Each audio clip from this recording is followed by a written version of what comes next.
At DSB Rock Island, we look at a lot of that integration and how it all fits. What is the employee profile? Do you have an ops person that's really good at integration, or are they really good at their own operations? At our shop, we have an integration team that will sit and work on this on the front side, during, and post. And that's all they have to work on, is that specific transition of employees, clients, relationships, real estate, all that stuff has to be dealt with. A good integration team needs to be able to say, gosh, I know how this software works. I know how it integrates with our firm. I know it from their standpoint.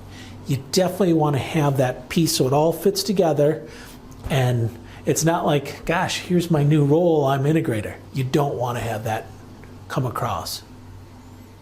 As you're working in an integration team, everyone has a role. And so whether it's benefits, whether it's real estate, whether it's technology, they all have a role. If you're doing tax returns and now you're put into software, there's a mesh issue. And so employees don't get transitioned, clients don't get issued. D-Day plus one is when all the work actually happens. There's 90% of everything. 1 + 1 = 3. Well, that 2 and 3 all happen at D-Day plus one, and you need all hands on deck, because that way the employees win, clients win, and the transition happens. Just like building a house, you need to have a general foreman that's just going to run all the subcontractors or all the employees. Same way with the M&A deal. You need to have somebody to quarterback it up here that loves that kind of work, because they're going to project manage everything along the way. Marketing, IT, human resources, all the benefits. How about the clients? How about the employees? All that stuff needs to be transitioned. You need one guy that's, as they say, throat to choke. That person needs to be able to go right down the triage of processes and take care of all of them. Don't let the partners get in the way. Have that person be he's the one guy that just runs everything. In a merger, you want to make sure you have a project manager that manages everything up above. Everything goes down.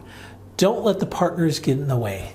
He or she should be able to run all those employees, software, technology, whatever it is. That person should be front and center and taking care of all the little small issues. The last thing I want to deal with is, hey, I got a real estate building over here. I got to deal with the lease. I don't want to do it. I'm not good at it. But that project manager is good at it. Let that person take control, keep it away from the partner group, because that's when the issues really become an issue. When you're doing a merger, that integration piece, the partners have to be front and center. There's so much angst between this partner and this partner. They don't know each other. Have a happy hour. See where they're at from a tax perspective, audit perspective, CAS. Are they good consultants? Are they salespeople? Make sure the partners are talking. No amount of communication is small enough. And so post-merger, you want to make sure the partners are doing happy hours, meeting with spouses, all that kind of stuff, just so there's a bond, so there's growth. As you're doing mergers, there's always hiccups. There's this issue, there's that issue. Learn from them, and move on.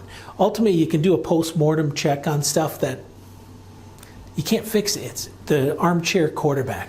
You want to make sure and grow from it. And so if marketing wasn't correct, if IT wasn't correct, fix the issue going forward. There should be another merger around the corner at some point. And then just don't have it happen again.